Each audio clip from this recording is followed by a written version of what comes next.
Hello everybody, in this tutorial I'll show you how to get and use the wooden door in 7 Days to Die. This is going to be especially useful if you want to make a secured base without the need of building some blocks to stop zombies coming in. So to begin, first of all, go to your inventory, search for doors, and here you can see the wood door, or you can use also the wood double door, which is going to take up 2 building blocks.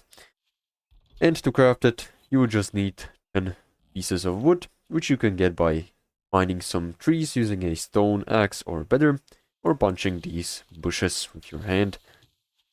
Now, once you've gathered enough wood, you can go ahead and craft any of these doors and place them down on any building block or on the ground. And you can also rotate them using R, like this, and place them down using the right click.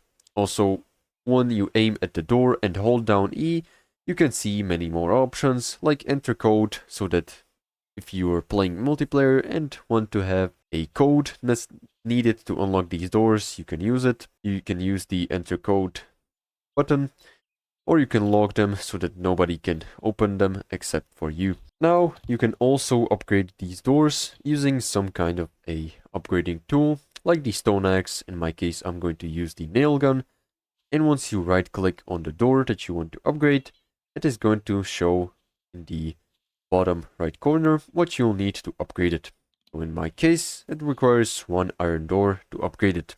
You cannot use forged iron like with some building blocks, but you'll need to grab the iron door separately.